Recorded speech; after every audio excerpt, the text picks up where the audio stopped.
Motivation Monday, and I'm here with a very special guest, my man Adrian Tracy. What's happening? We're out here in the TigerCast locker room. We just did a crazy workout with Adrian. What's been going on, man? What's happening with the upcoming season? How are you feeling about it? I'm feeling great. Been here off season, working out the entire time with our strength coach, Ike. Yeah. And he's getting us right. Had a great workout today, like you Yeah. said, and just been trying to stack those on top of each other leading up towards the season to be in the best position to help our team win. So, yeah. Man, it was so much fun getting back out there because I haven't been done football in a while. You were saying, yep. Getting the dust off, but I mean, you're looking really good out there. We were talking about how we're learning and growing through our experiences. Mm-hmm.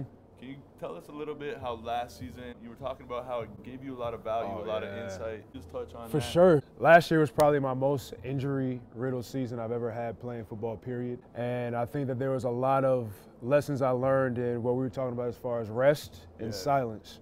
And for me, unfortunately, it was forced upon me, but it was a blessing in disguise because it was through those periods of quote-unquote rest or me not being able to play or silence and not being around like my teammates that I really found out kind of the things that I need to work on within myself in order to come back better, healthy physically, but also like better mentally in order to contribute things to the team outside of just being a football player. Right. Yeah, so it was a process, one that I look back and appreciate, but as I was going through it, like I definitely resented it. They seem so tough, those trialing experiences, and then you bounce back and learn from them. I think that it takes something special inside of you to look at something bad and try to see the good from it. For and sure. I think a lot of people sometimes forget about that internal perspective. You know what I mean? Key word right there you said was perspective. And we were talking about it outside. Like I'm very big on my faith and believing in God. And for me personally, that's what it was that allowed me to kind of touch the back on home base and realize that even though the situations that I was going through may not have been what I wanted at the time, and I was expecting more, like I had to adjust my perspective from why me to like what can I learn in this moment.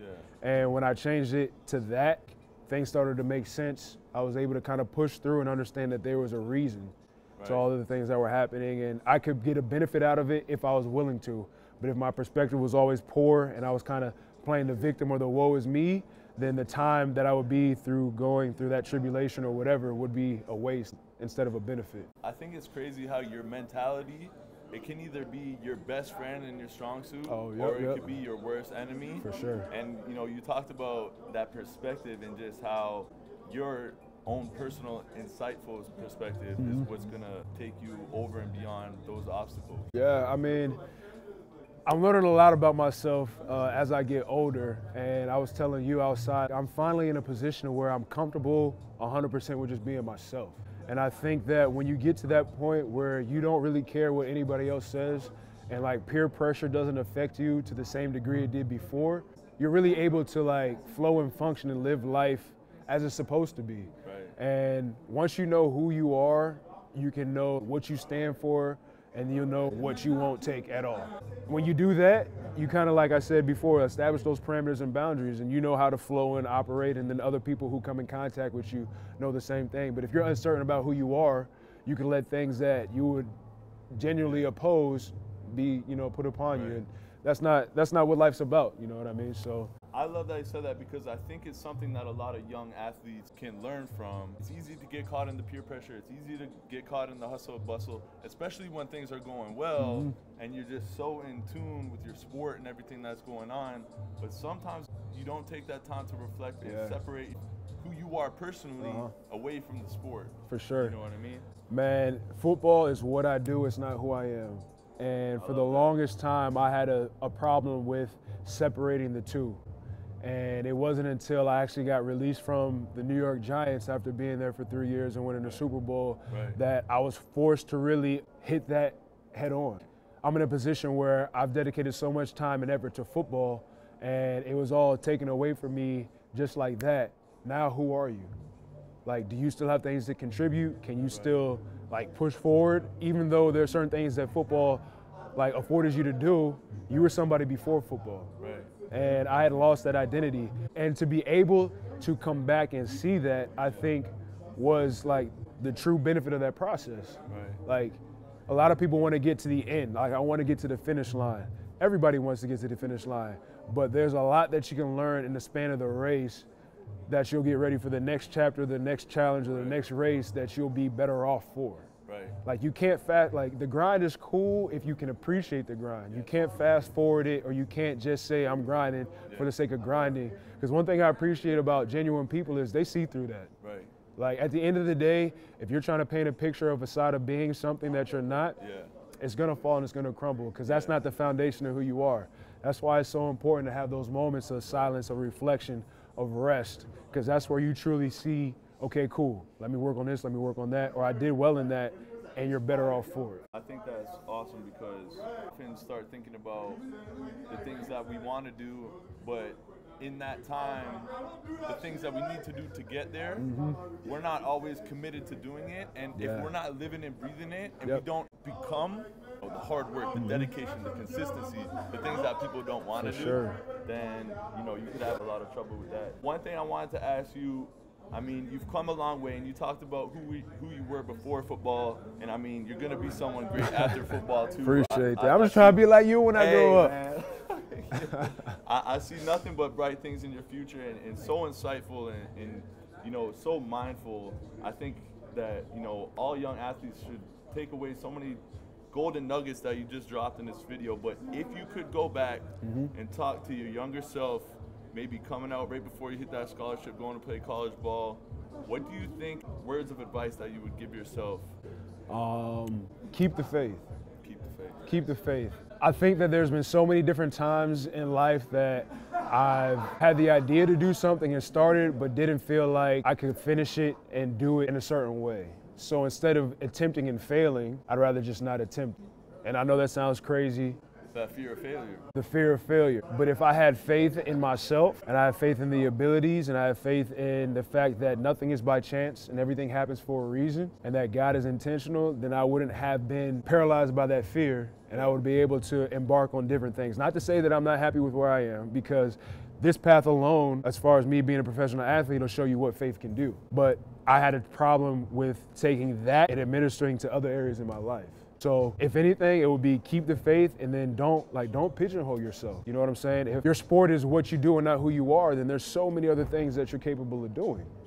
So why not do those things as well and attack them just as hard as you would if you're pursuing to be a professional athlete, or if you're pursuing to not just succeed, but to leave a legacy. I want to be in a position of where once I'm gone, not Adrian Tracy, but the Tracy name, the image portrayed when people hear about me, they hear about my family, my future wife, my kids. Right.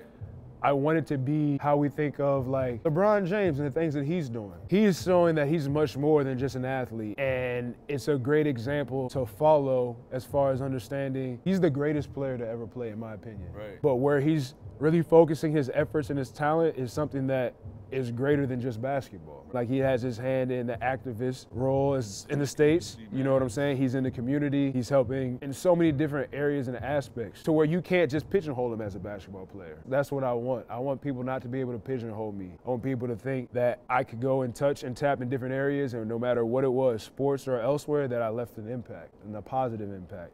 And I think that's what legacy is, because once I'm gone, my name will still carry on, and I want it to carry on for the right reasons. Man, I think those are some powerful words, and I mean, you dropped a lot of bombs right there. Man, when we start talking, we just get on a roll and things just come out. That's why I enjoy just shooting it with you and talking real. I love that, and I think that, someone is going to gain a lot of value from this. What you talked about, not pigeonholing yourself, not just staying in one lane and, accepting one role. Yeah. There's so many different things you can do, and sometimes in life, we just get caught up in one thing and what we think we're supposed to be doing, but we don't channel our energy and our time specifically towards things that we could be doing, that we have the potential to be doing, but we just get caught up in things that may not necessarily be adding value to us. I gotta say something else, because when you just said that, I remember something. Just because you're doing the right thing doesn't mean you're doing the thing you're supposed to do. There's a difference. Not everybody can do the job that you're assigned to do. So you never know who is waiting for you to do what it is that you're doing. Boom, what you're doing right here. This is what this is part of your purpose. This is what you love to do. This is what you were meant to do. But if you didn't do what you're supposed to do, I wouldn't have this opportunity to sit down and talk with you. You know what I'm saying? And it just goes along the lines of kind of what my grandma had instilled in me. She passed 2 weeks ago, and I just remember sitting down and, I just remember sitting down and this analogy came to my mind. An acorn is responsible for an oak tree, but the oak tree is responsible for every single acorn it produces until it dies. My grandma was one woman, but she was responsible for over 100 people living. She had 14 kids, she had 41 grandkids, wow. 66 great, you know what I'm saying? She was that oak tree responsible for all the acorns. Now, it's our responsibility as we are now the acorns being planted. What kind of oak do I want to be? I want to be one that's lasting. I want to be one that's standing, one to have a legacy. Like when I pass away, my great grandkids or my grandchildren can sit and be like, man, grandpop, like, I get it. Yeah. That's what we live life for. Yeah. You know what I mean? And she had that impact on me. And so I guess that's why you say, you know, different tangents and jewels and gems. I get it from her. I get it from the people that came before me that I was willing to listen and learn things from that we can use right now. Just because it's 2019 doesn't mean the things that they said don't apply. Right. That's why certain things are timeless, because they breach what time is. Right. So what a blessing to not only be able to look back and reflect and take that lesson, but not only that, but to apply it to your own life. Mm-hmm. And I think your grandma will be so proud. And I know that when you go through those moments, you know, we all have our own different ways of processing with family and everything like that, but I really think it's something special when, you know, you can sit back and reflect and look at a loved one who may have passed away and just, you know that they're living on through you. For sure. And the lessons that you've learned and how you implement it to your daily life. And man, I thank you so much for coming on today. I think we dropped a lot of knowledge. I think everyone will be super. You're gonna have to edit this. And hey, man, a lot of people are sleeping in this world. It's time to wake them up. Let's get it. Adrian Tracy, appreciate you, my dog. I appreciate you, big dog. Thank you, man. Yeah.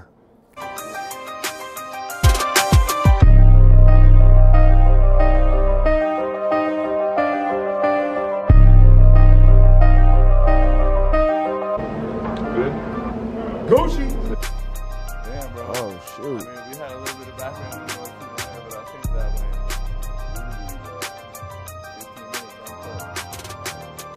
Domino's Pizza. All right.